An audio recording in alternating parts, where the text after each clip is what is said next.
چند سال پہلے اس مقام پر جب تشریح ہو گئی تو شاید وقفہ ہو گیا یا چھٹی ہو گئی، تو مجھے ٹیلی فون آفس نے فون کیا جو لائن کے بڑے ہیں کہ امریکہ سے ایک یہودی پروفیسر اپنے انسٹیٹیوٹ سے آپ سے بات کرنا چاہتے ہیں آپ کے درس کے بارے میں، آپ اس وقت بات کرنا مناسب سمجھیں گے؟ میں نے کہا بالکل حاضر۔ پھر تھوڑی دیر میں ٹیلی فون کی گھنٹی بجی اور وہی پروفیسر صاحب اس نے اپنا تعارف کیا کہ میں نے تفسیر بیضاوی اور تفسیر کشاف پر کام کیا ہے، میں نے کوشش کی ہے کہ اسلام کا پورا مطالعہ کروں، میرا اپنا تحقیقی ادارہ ہے، انسٹیٹیوٹ اسی کو کہتے ہیں ادارے کو، اور اس کا میں بانی بھی ہوں، پروفیسر بھی ہوں۔ اتفاق سے نیٹ میں آپ کا درس نکلا، مجھے اردو تو نہیں آتی لیکن آپ کے حوالوں سے اور عربی عبارات سے بڑی خوشی ہوئی، آپ بڑی محنت کر رہے ہیں، اور اس زمانے میں 5 گھنٹے درس ہوتا تھا، 8 سے لے کے 1 اور 1:30 بجے تک، بڑی دیر تک مدح سرائی کی، لیکن میں سمجھتا تھا کہ اصل بات تو کوئی اور ہوگی۔ پھر اس کے بعد انہوں نے کہا کہ آج فاتحہ مکمل ہو گیا 14 دن میں، اس دن 14 دن میں سب کیسٹیں موجود ہیں، مقدمہ تفسیر اسی سے بن رہا ہے۔ آپ نے مغضوبین کا مصداق یہود کو قرار دے دیا، اور ضالین آپ نے نصارہ کو کہا۔ اس وقت 90% دنیا پر یہود و نصارہ کا تسلط ہے، اور 10% میں مسلمان۔ پہلے آپ درس دیتے تھے اپنے بند کمرے میں، آپ کے چند شاگرد ہوتے تھے، اب آپ درس دیتے تو ملک سنتے، دنیا سنتی، اور یہود و نصارہ کو آپ مغضوب و ضال کہتے ہیں۔ تو آپ اس کتاب میں تبدیلی کریں گے یا ہمارے ساتھ جنگ کے لیے تیار ہو؟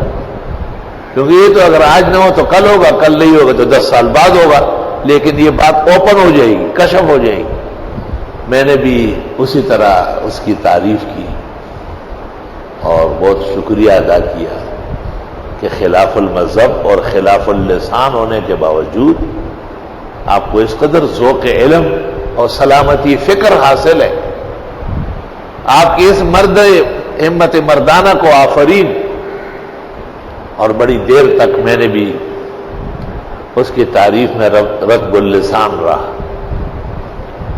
لیکن میں نے کہا کہ ایک گلہ ہے آپ سے، وہ یہ کہ آپ نے ان آیات کی تفسیر پر 14 دن کیسٹ سن کر صحیح غور نہیں کیا، یا بوجہ زبان نہ جاننے کے بعض چیزیں آپ کے فہم میں نہیں آئی۔ اور اس کے بعد میں نے کہا دیکھو، یہود اور نصارہ ان کے قرآن نے 2 طبقے بنائے، ایک مطیعین کا اور ایک منحرفین کا۔ ایک توریت اور موسیٰ علیہ السلام کے تابعدار ہوگا، اور عیسیٰ علیہ السلام اور انجیل کے ماننے والوں کا، اور ایک ان کا نام لے کے نہ ماننے والوں کا، منحرف ہوگا۔ میں نے کہا آپ غور سے تسلی سے کچھ سن لیں۔ میں نے کہا دیکھو، لیسو سوا، قرآن کہتے ہیں سب ایک جیسے نہیں ہے۔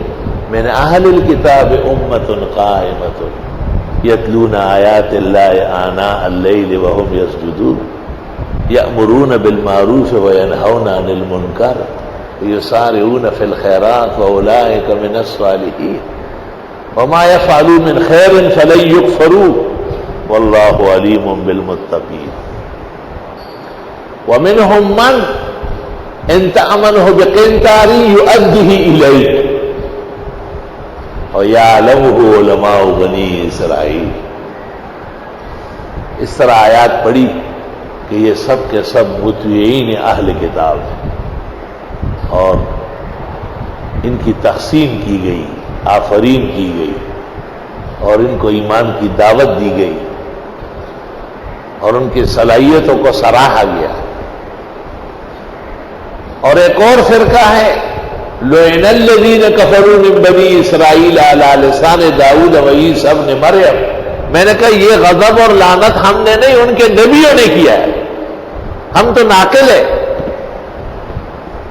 لعن الذین کفروا من بنی اسرائیل علی لسان داؤد و عیسی ابن مریم